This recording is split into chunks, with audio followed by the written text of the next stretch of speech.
दोस्तों नमस्कार। दुनिया का सबसे पुराना लोकतांत्रिक देश है अमेरिका और भारत दुनिया का सबसे बड़ा लोकतांत्रिक देश। लेकिन इस वक्त दुनिया के सबसे पुराने लोकतांत्रिक देश यानी अमेरिका के राष्ट्रपति के निशाने पर कोई दूसरा देश नहीं है, सीधे सीधे भारत है। और भारत को लेकर एक के बाद एक जो बयान अमेरिकी राष्ट्रपति दे रहे हैं उसने शायद उस भ्रम को भी तोड़ डाला है जहां वो प्रधानमंत्री मोदी के साथ खड़े होकर माय डियर फ्रेंड कहते हैं। और इसके साथ ही एक दूसरा सवाल भी है कि अमेरिकी राष्ट्रपति की हर पहल भारत को लेकर ना तो वो कूटनीति है और ना ही विदेश नीति है, वो सीधे सीधे अंतर्राष्ट्रीय तौर पर भारत की आर्थिक, सामाजिक और राजनीतिक परिस्थितियों को निशाने पर लेना है। लेकिन दूसरी तरफ भारत के भीतर से भी क्या प्रधानमंत्री मोदी ने इस दौर में खामोशी बरती हुई है और उनकी कोई प्रतिक्रिया अतीत के पूरे विदेश नीति को लेकर, कूटनीति को लेकर और अमेरिका के साथ संबंधों को लेकर एक नई दिशा में बढ़ चुकी है जहां पर माय डियर फ्रेंड है? यह सवाल आज की तारीख में इसलिए बड़ा है क्योंकि राष्ट्रपति पद की शपथ लेने के दिन से लेकर आज तक लगभग 17 मौके ऐसे आए जब भारत के टैरिफ को लेकर, भारत द्वारा लगाए गए टैरिफ को लेकर, भारत में दिए जा रहे फंड को लेकर, उस फंड के आश्रय करप्शन को लेकर, उस फंड के आश्रय भारत के इलेक्टोरल प्रोसेस को लेकर, उस इलेक्टोरल प्रोसेस के भीतर भारत में वोटरों की तादाद बढ़े, ईवीएम मशीन पर वोटिंग होती है उसे लेकर। और होते होते बात यहां तक पहुंच गई कि प्रधानमंत्री मोदी सबसे बेहतरीन दोस्त तो हैं, लेकिन उसके साथ ही जिस तर्ज पर निशाने पर ट्रंप ने लिया वो संकेत बहुत साफ है कि जिस तरीके से खुद को अमेरिका सुपर पावर मांगते आया है वह सुपर पावर अब खुद को एक नए सुपर पावर के तौर पर या तो स्थापित करना चाहता है या फिर बतौर सुपर पावर उसने दुनिया में जो भी मदद की अब वो उससे हाथ पीछे खींच रहा है और निशाने पर भारत को इस तर्ज पर लिया जा रहा है जैसे ऐसा लग रहा है कि भारत ने अमेरिका को इससे पहले जमकर ठगा है। अंतर्राष्ट्रीय कूटनीति में वैसे शब्दों का इस्तेमाल होता नहीं है जिन शब्दों का इस्तेमाल लगातार भारत को लेकर डोनाल्ड ट्रंप कर रहे हैं। और आज भी उन्होंने 18 मिलियन डॉलर को लेकर जिन बातों का जिक्र किया, उससे पहले 21 मिलियन डॉलर को लेकर जिन बातों का जिक्र किया, उससे पहले भारत के चुनाव की परिस्थितियों में बाइडेन सरकार किस तरीके से सत्ता बदलना चाहती थी उसको लेकर जिक्र किया, और उसके बाद सीधे सीधे रकम प्रधानमंत्री मोदी को दी गई इस बात का जिक्र किया। और फिर भारत की पूरी चुनावी परिस्थिति में ईवीएम मशीन को लेकर दुनिया के विश्व बाजार में ईवीएम की साख कुछ होती नहीं है, और यह बात उन्होंने अपने मित्र करीबी मंत्रालय में शामिल जो एलन मस्क के जरिए करवाई और कहा कि देखिए मैंने उनसे जानकारी ली है। यानी भारत की अपनी राजनीतिक साख और घरेलू राजनीति के भीतर एक हड़कंप सा मच तो गया है। लेकिन सवाल है यह सब क्यों हो रहा है, और सवाल यह है कि अंतर्राष्ट्रीय तौर पर अमेरिका ने अब अपनी कूटनीति की पूरी लकीर को बदल दिया है। इन तमाम परिस्थितियों में क्या वाकई यह एक कूटनीतिक सौदेबाजी की दिशा में बढ़ते हुए डोनाल्ड ट्रंप के कदम है जो वो भारत से चाहते हैं, और उन्हें लग रहा है कि इस तरीके से भारत पर दबाव बनाकर वो अपने अनुकूल परिस्थितियों को खड़ा कर लेंगे, या फिर उन्हें इस बात का डर है कि अंतर्राष्ट्रीय तौर पर जो संगठन भारत ने अपनी पहल से ब्रिक्स को खड़ा किया और उसमें शामिल रूस और चीन और ईरान, ब्राजील, साउथ अफ्रीका, इसके जरिए एक नए पावर फ्रंट जो क्रिएट हो रहा है दुनिया में एक नई विश्व व्यवस्था के साथ, जहां पर अमेरिका को चुनौती देने के लिए ब्रिक्स खड़ा हो रहा है, तो उन्होंने ब्रिक्स को भी डेड करार दिया और सीधे सीधे कहा अगर यह देश नहीं संभले, और उसमें खास तौर से भारत का भी जिक्र यह कहकर किया गया आपको पांव पीछे खींचने होंगे। अन्यथा एक बार कहा गया 100%, फिर कहा गया 150%। इतना टैरिफ आप पर लगा देंगे कि आप बाजार में टिक नहीं पाएंगे।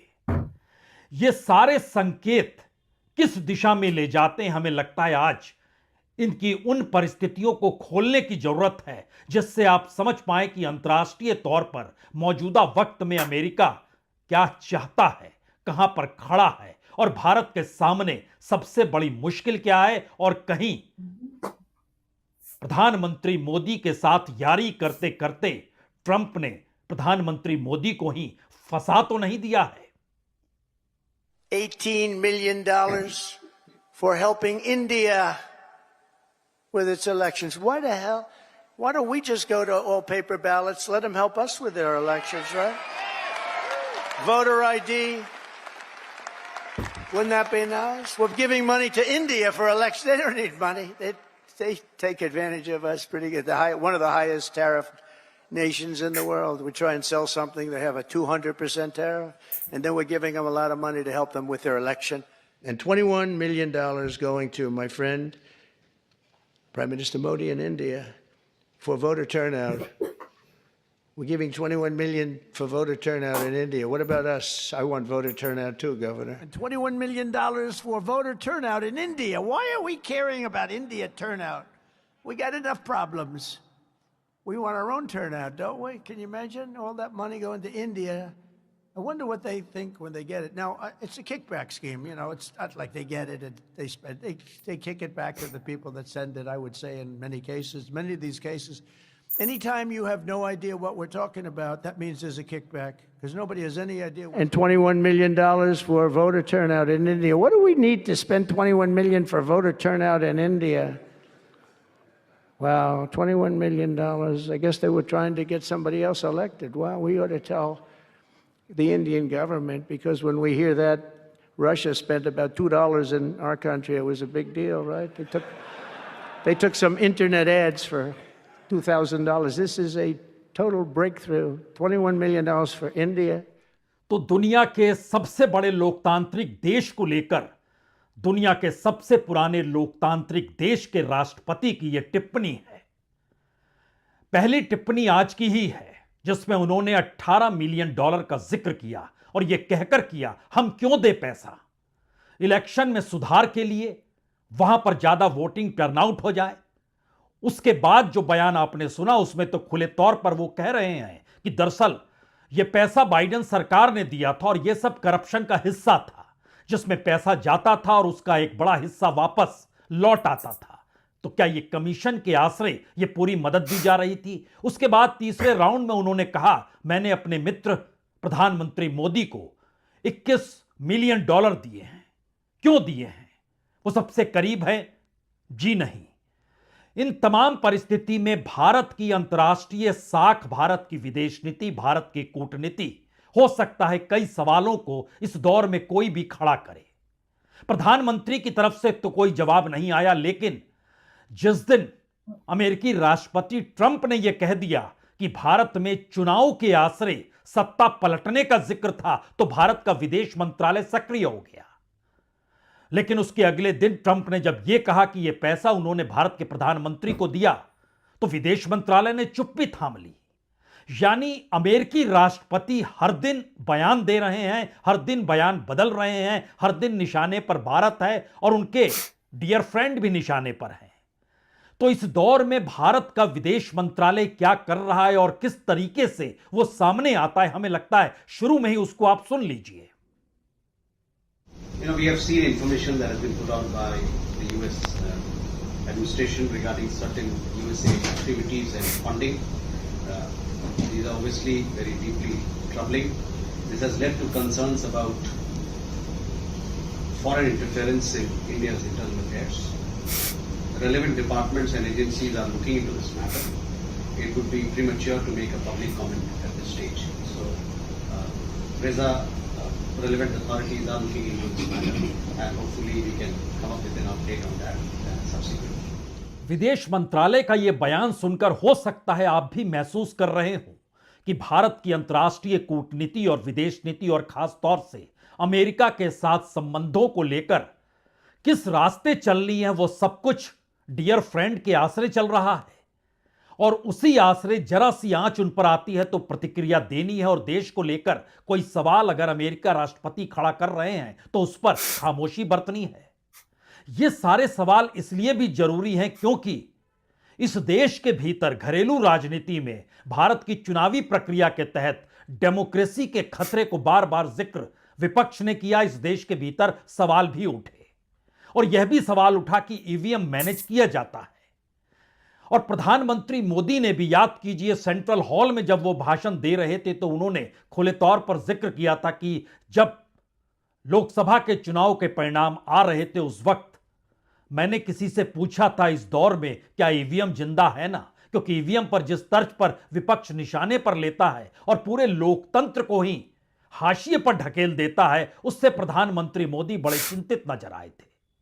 लेकिन जब उनके my dear friend Donald Trump यह कहने से नहीं चूकते हैं कि ईवीएम और टेक्नोलॉजी और कंप्यूटर इस आसरे वोटिंग नहीं होनी चाहिए, क्योंकि उनके अपने मित्र एलन मस्क भी यही कहते हैं, और उन्होंने जानकारी भी दी कि टेक्नोलॉजी के आसरे वोटिंग के खतरे हैं, इसीलिए बैलेट पेपर से अमेरिका में भी चुनाव होता है।